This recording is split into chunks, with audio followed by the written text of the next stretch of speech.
Howdy! Welcome to our talk show, Innovation Matters. My name is Korok Ray. This is sponsored by the Mays Innovation Research Center, which is an academic research center here at Texas A&M. Our mission is to understand the true nature of innovation and to spread that knowledge across campus as well as beyond. This talk show is part of that effort. Today we are delighted to have Christopher Liu here, who is an Aggie who's come back to campus to talk to us about his Bitcoin journey. Chris right now is the founder and CEO of Financial Freedom for Physicians, and is a doctor himself, or he was no longer practicing, but is trained as an MD PhD, and which is really a very high-end kind of doctor. And he's going to tell us a little bit about cryptocurrency, Bitcoin, and his life story. So Chris, welcome to Aggie Land. Thanks so much. I'm really excited to be back on campus and just to see the growth and the innovation, and I'm really happy to be talking to you guys. Great, thank you, Chris. So let's dive right in. So Chris, tell us a little bit about your I know that we met at our Bitcoin conference, which is something we do every year here at Texas A&M. Bitcoin is one of our major initiatives of research here at Texas A&M and at the Mays Innovation Research Center. So please follow us for updates on our Bitcoin conference. But tell us a little bit, before we get to Bitcoin, tell us where you grew up and how you got to Aggie Land the first time. Yeah, definitely. So I grew up in the Woodlands, Texas. It's now a very large town. And I am actually grew up on the cusp of Gen X and millennials. So I grew up through the pre-internet, through Web 1, Web 2, and now Web 3. And at the time I chose A&M, it was down to three schools. It was A&M, WashU, St. Louis, and UT. And so I visited all three campuses, and I really, because I was taking the long-term strategic approach to my education and career, because I was really focused on getting into medical school, becoming a physician. So I wanted something where it was low risk but high reward. And so A&M was close to home. It was very had some of my same values, and I also got a presidential endowed scholarship to come here. Great. So, and I was very strategic in how I approached my education, and so I ended up here. Great, excellent. And what did you study when you were here? I was a chemistry major, and so it's really interesting to be on the business side of things, because most of my career now is on the business side. But you know, I started out in the science building, and I was at the medical school, and so graduated in 2000. University scholar, summa cum laude, great, and all that. Great. Wow, chemistry, that's pretty hard. And did you go straight into your MD PhD? Is that right? Yeah. And were you part of the MSTP program? Is that right? Well, I was part of the Baylor MSTP program. Oh, you were, okay. Yeah. Yeah. Yeah. So I mean, just to I mean, my memory of this is a little dated, but this is a pretty competitive program, right? Is it a 7-year MD PhD? Yeah. Yeah. So is that right? Yeah. It's 7 years, and you do your first 2 years medical school, and then you do your graduate training, and then you go back and finish your medical training, do residency. And they only take 10 students per year out of a class of around, at that time the class was 160. Wow. So it was very competitive. At Baylor, right? Is that Baylor, right? yeah. At Baylor, yeah. So when I was in college at the University of Chicago, I remember I graduated in 1999, and there were a lot of, the most competitive program was the MUDFUD program, the MD PhDs. Those are I mean, it was hard enough to get into U.S. medical school, but then the MD PhD program is extremely competitive. So congratulations. Yeah, thank you. Yeah, did you finish that program? Yeah. You did. Okay. Yeah, and did you have a specialty or? Yeah, I matched into orthopedic surgery. And I practiced for a number of years. I saw really a lot of changes in how healthcare was being administered, and just the cost, and a lot of the inefficiency. So during that time, I was studying a lot in investing, and I was investing in real estate and stocks. And we'll talk about crypto a little bit later. But I was really diversifying everything, my finances, my skill set, my experiences, so that come time for different crashes such as 2008 and 2020, I'd be well positioned to benefit from those. Oh, great, excellent. That's great. I mean, that's a nice hobby you had, because as a kind of as a highly trained doctor and physician, that's that's not exactly what you were trained to do, but you still did that. That's great. Good that you have broad interests. That's a good lesson for the students. Yeah. For the students, I really recommend don't get pigeonholed into one particular specialty or one particular direction, but keep your interests open, really diversify your skill sets, really focus on emotional intelligence, communication, leadership, as well as excelling academically. Right. And so you did practice as an orthopedic surgeon for several years? Yes. Oh, great. Yeah, I practiced from 2000 all the way up to 2007 to 2016. Oh, wow. And, okay. Yeah, and really my spark into entrepreneurship really came after the 2008 financial crisis, when a lot of the real estate was severely undervalued. So I was really taking my earned income and just buying single family undervalued real estate. And so 2008 to 2016, I was just investing, and by 2016, I was able to retire early, became a multimillionaire in my mid-30s, and since then I started financial freedom for physicians. Oh, great. And it was all from the real estate primarily?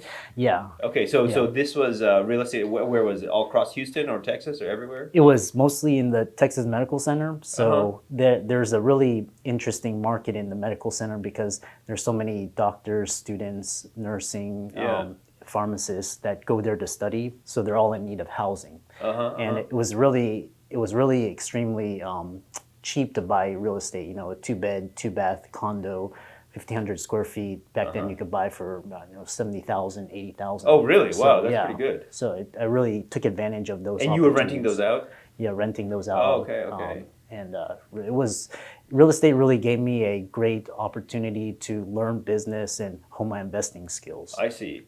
And so you saw, what is it that you saw in that, what prompted that opportunity for you? Was it that you noticed that there was a large need for housing, for short-term housing? Yeah. One thing was, and for the listeners, one thing was I missed out on the internet boom, because I was so focused on getting into medical school, getting my training. Well, a lot of my friends, they went into tech, and they got rich through Amazon and all of that.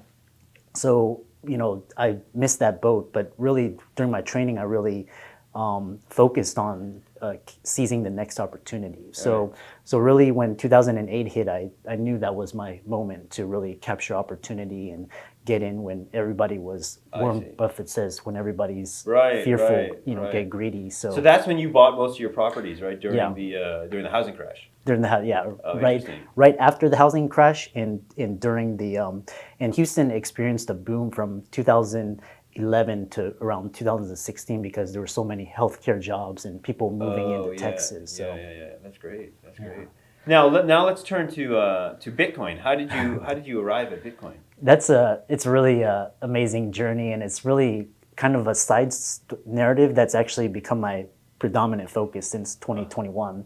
And so I was at Rice from 2002 to 2006, and that was really where my entrepreneurial journey started, where I learned about equities and options and starting companies, and a lot of the innovation that I saw at Rice back then, I see at A&M today. So it's really exciting. I think A&M is really going to be positioned well for the Bitcoin mining with Riot blockchain. Right. You were at Rice as a medical student, is that right? During my PhD years. Your PhD time years. Yeah. Baylor was the medical school, right? And your PhD time was at Rice. Okay. Yeah, exactly. And so, during that time, I really got my entrepreneurial career started, and I ran into Brian Armstrong through acquaintance, because he was there in Houston during that time. He was an undergraduate student, is that right? He was majoring in computer science and economics. And how did you run into him? How did that happen? We ran through the same social circles, and so through mutual acquaintance, we hung out a couple of times. Yeah, he's a really solid guy. I think he tries to do what he says he does. Yeah. And so I started following him. He had a blog called Start Breaking Free.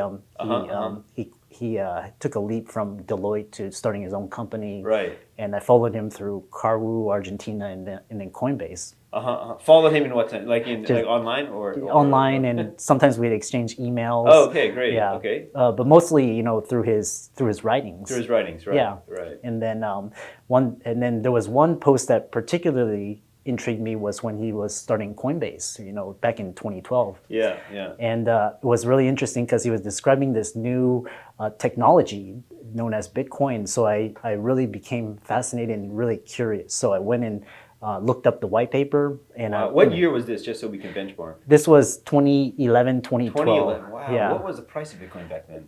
I got in Bitcoin back then. It was around under $100. Wow. So that was amazing. Yeah. And for the listeners out there, it's really interesting because if you take Bitcoin as an asset class and you look at the performance of it, it's actually since 2012 up to now, it's outperformed everything. Right. I think it's the best investment in the history of the world. Exactly. Right. I mean, from inception, I think like going from 70 cents to a peak of $70,000. I mean, there's nothing in the world that's ever come close to that. Exactly. Yeah. And but $100, I mean, below 100, that's pretty early. Yeah. Yeah, that was really early. So just curious, where was it? I mean, there wasn't a Coinbase yet, right? That didn't exist yet. Where would you buy Bitcoin at that time? Well, back then you could buy it off of an exchange called Mt. Gox. Right.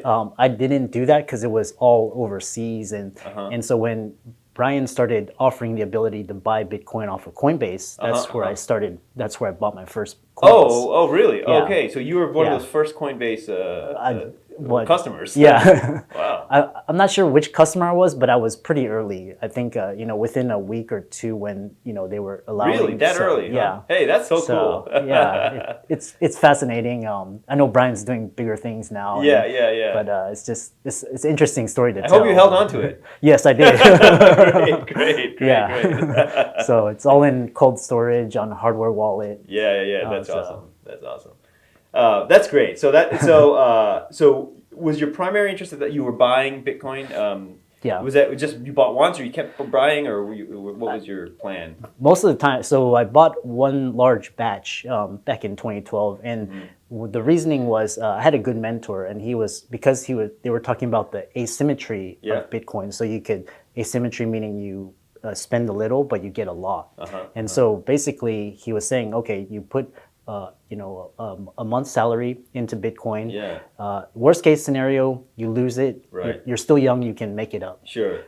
But if Bitcoin explodes, you can shave 5-10 years off your life. Yeah. So that was my reasoning. So and I was just following it.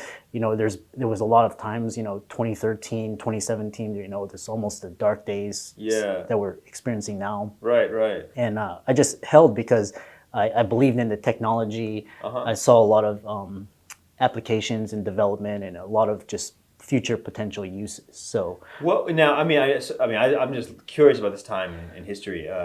So tell us a little bit what the climate was like at that time. Bitcoin was very fringe, right? Much more so than today. Even now, it's still not fully mainstream, but much more than it is. What was it like back then? I mean, were there meetups even? Were there they didn't have conferences really on this, right? Yeah, most of these were just like in-person you meet up at a bar, restaurant. Yeah. A lot of them were based in San Francisco. I know a lot of the first Bitcoin meetups. A lot of them, I used Reddit. So just to participate in the discussion.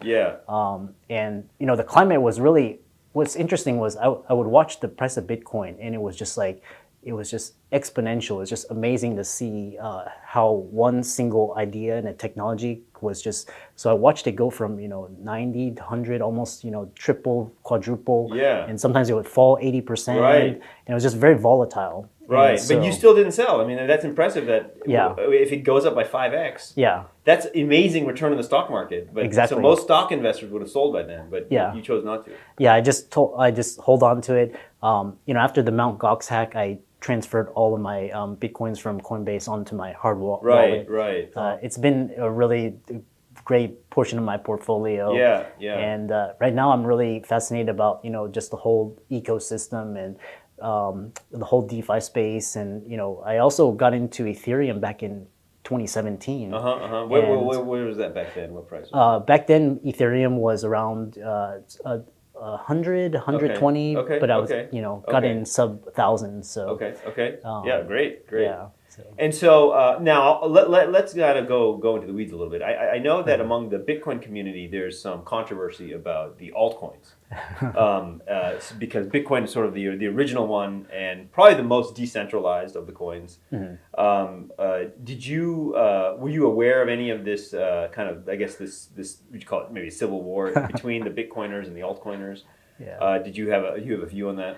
Yeah, it's my view is I'm not a Bitcoin maxi, I'm not an Ethereum maxi, and my view as an investor is I view things as what's going to be one is utility, what's going to be most useful, what's going to be most impactful. That's Bitcoin, that's Ethereum.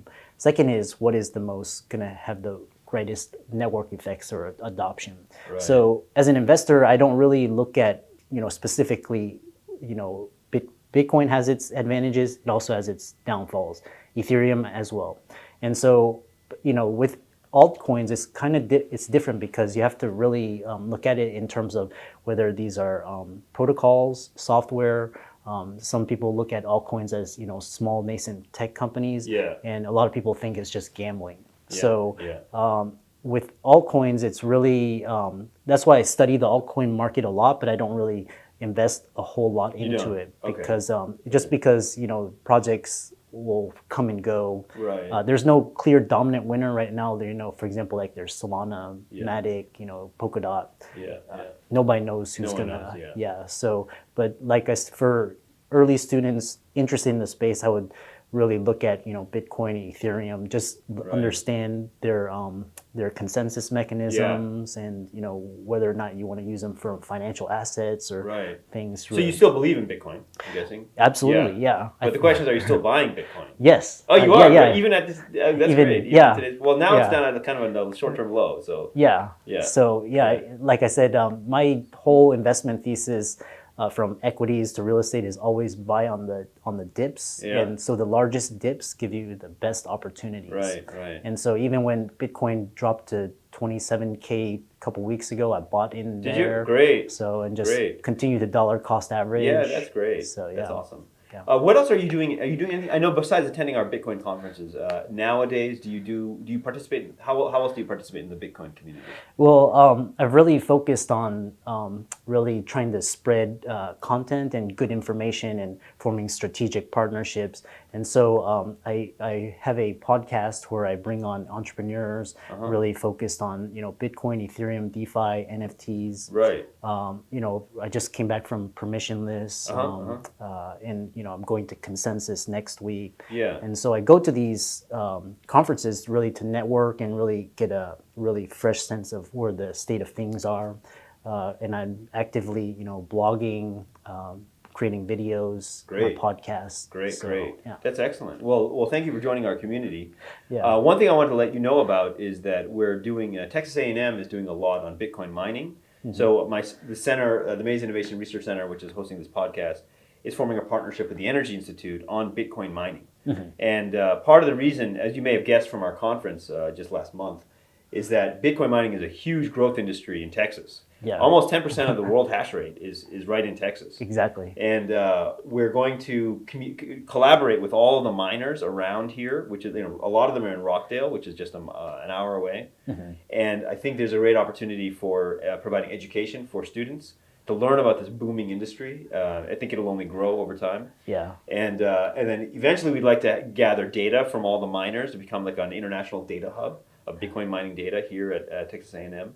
I think it'll be a great way to elevate the university to another level. Yeah, absolutely. I think really right now I've seen the space going from pure speculation. Now you have all of this utility in all these, and I really think with the China banning the mining, everybody coming to Texas, I think Texas is uniquely positioned to become a real leader in Bitcoin. Bitcoin mining, you have the Houston Energy Group in Houston.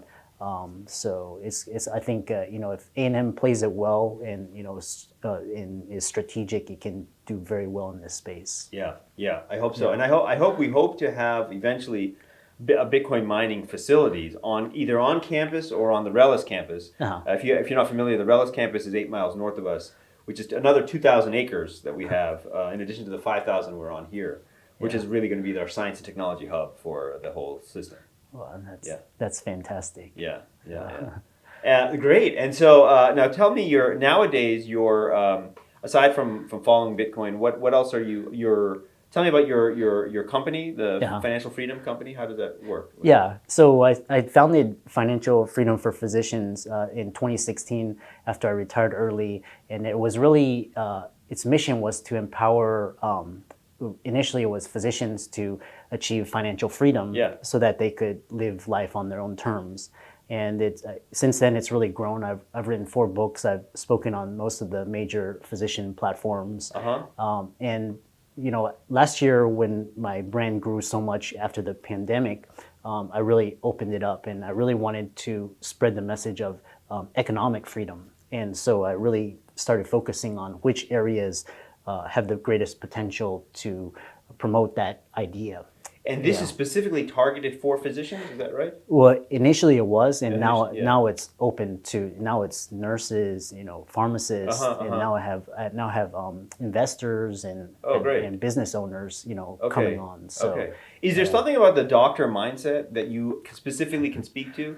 Yeah. What is that? Yeah, I think doctors were a very interesting cohort because we're some of the most intelligent people. We're very hardworking. We got the best grades. I think in terms of pivoting in the entrepreneurial mindset, which is what I do a lot of work with coaching clients and really trying to get them out of this mindset where we're fixated on a single narrative and a single path. And I try to expand that. And so with the whole blockchain and with the whole technology space, it's really helped me to help physicians understand that. Great. So great. Yeah, I mean, like you said, it's still new territory for physicians. Yeah. And I imagine that back in 2011, 2012, you, as kind of looking into Bitcoin as a doctor, you must have been it's a very small population of people who were who were doing that at that time. Right? I think probably I was just only a single handful. Yeah. And the reason why I was so quick to adopt it was because,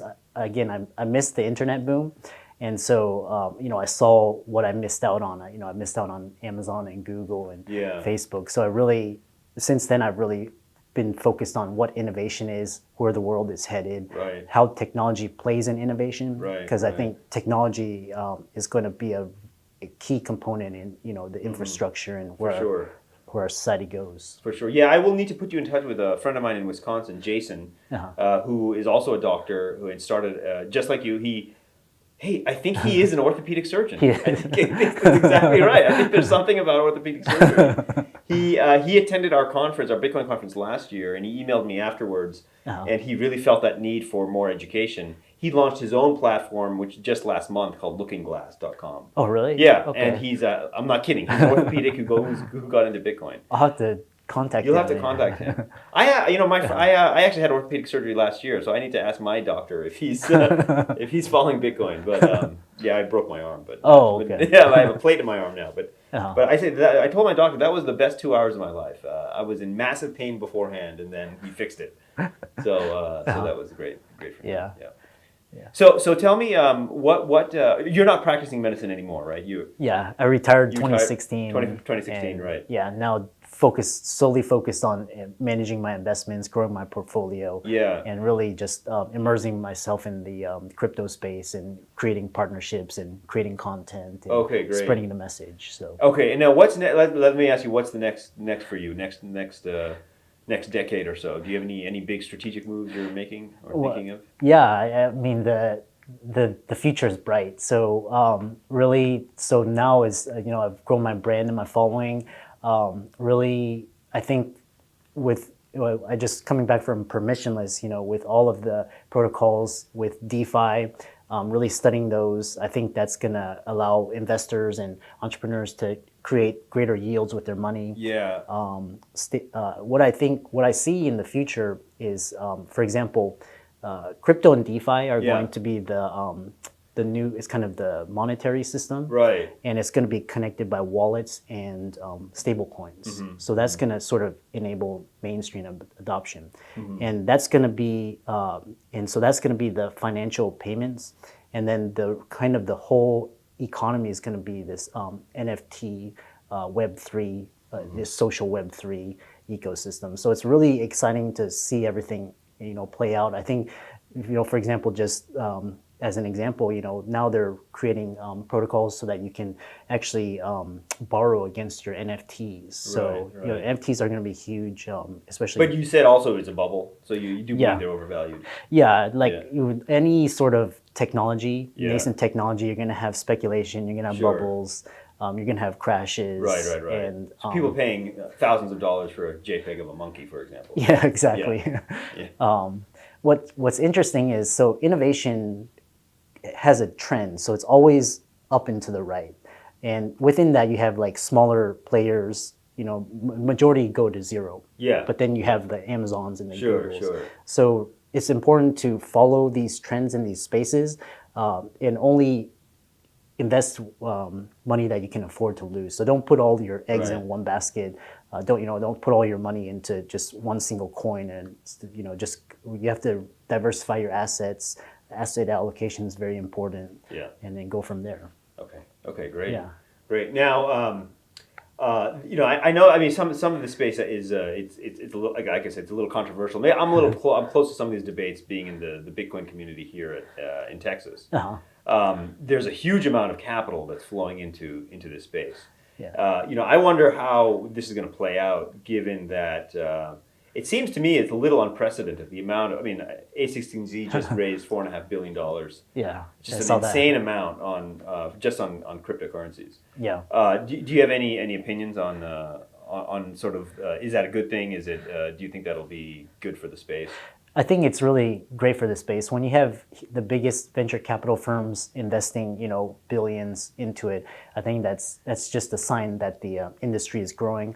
Really, from these conferences, there's a buzz that really reminds me of the internet era.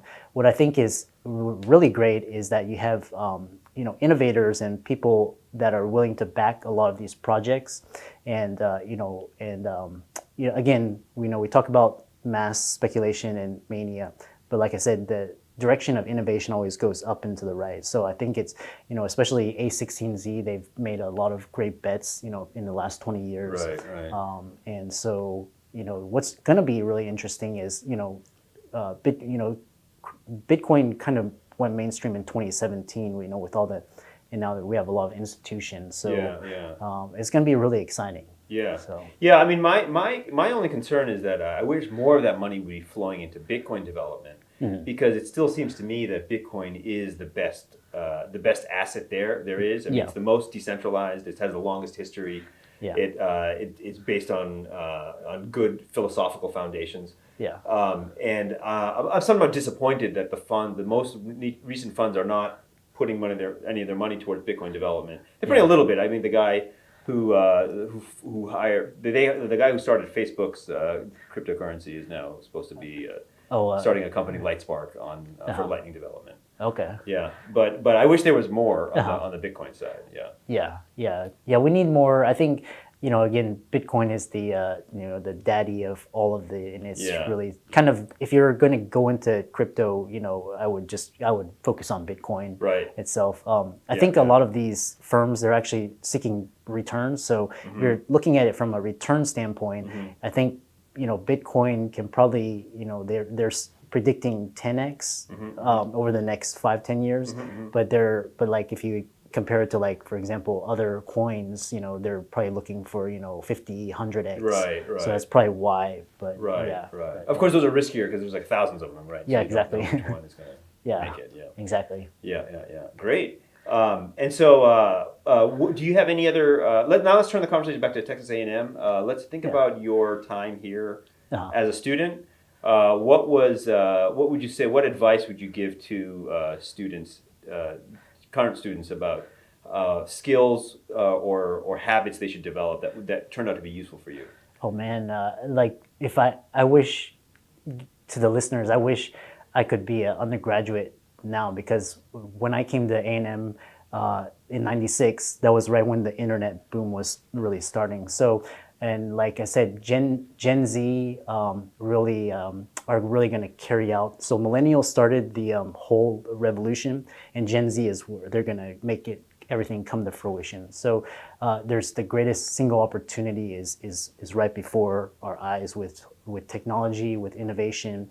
And so some of the advice I would really give to students, coming back is, I've lived through pre-internet all the way up to Web3. So really embrace innovation and change, really study the trends. So really study globalization, really understand finance, really understand economics, really understand business cycles.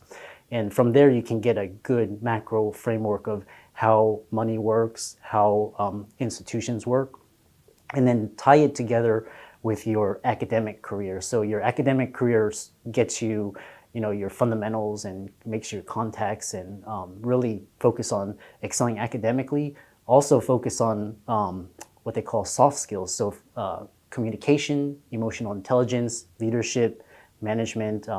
Really, emotional resiliency is really important post-COVID, and really invest in your network. So I had to learn that. I learned that through A&M. A lot of my best contacts came through networking, and that's really set you up for success. So keep an open mind and really, really invest in your friendships, your relationships. Really hunker down and study, get good grades, and then from there, the sky's the limit. That's great. Yeah. Do you have any desire to combine these two interests of yours in medicine and Bitcoin or crypto? Is that something that you want to eventually fuse together in some way? Have you thought of that? Well, that's a really great question, and that comes down to the infrastructure of our healthcare system. So I really became an entrepreneur because I felt frustrated from the way things were done with the existing healthcare system. Yeah. So in order to really make the impact, I had to go outside of it. But what's really interesting is that there's a lot of innovation with healthcare IT, with the blockchain, SaaS, all of this, patient records, identity management. So Yeah. all of these can combine to really revolutionize healthcare. The problem is with healthcare, it's almost like it's existing. There's a lot of bureaucracy and there's a lot of regulation, so it's hard to really come in and change things. But like I said, like blockchain, Bitcoin, all these especially NFTs may play an important role in healthcare, especially in terms of just like billing, insurance, payments, identity management. But I think that's going to be a longer way, just because of all the existing infrastructure. Great. Yeah. Awesome. Well, this has been very interesting, Chris. Any other thoughts you have for Texas A&M or students about either your life or this area? Yeah. I came to Texas A&M 1996, and it was one of the best decisions I made. It really set me up for success, professionally. And it really, like I was telling Korok here, I was driving down University Avenue, and what was previously the polo fields now are like these huge, gigantic buildings, and really like A&M today was nothing like it was, the amount of innovation I see here happening was the same amount of innovation I saw, at Baylor and Rice in the early 2000s. So, like I said, if A&M really capitalizes on this Bitcoin mining space, it can do very well. That's right, and I hope it does. Yeah. I hope it will. So well, thank you, Chris. Thank you for coming on our show and taking the time to talk to us. It was great to see you again. I hope to see you at all of our upcoming Bitcoin events. This year. We'll at least have a conference and hopefully several mining panels. And if any of you are curious, please go to our YouTube channel to watch not just other episodes of the talk show, but you can actually find a good archive of all our prior events on Bitcoin. We have several of our panel discussions from last year are still online and very educational. I mean, if you really want to get into the nitty-gritty of mining, which is there's a lot of innovation there. People don't realize it. Yeah. And really the energy and the economics of power, then you can start with our video online. So. Yeah, it's been great, and I really enjoy the talk and the work that you're doing here at Maze. Yeah, great. Thank you, Chris. Yeah. Thank you for coming down. Yeah.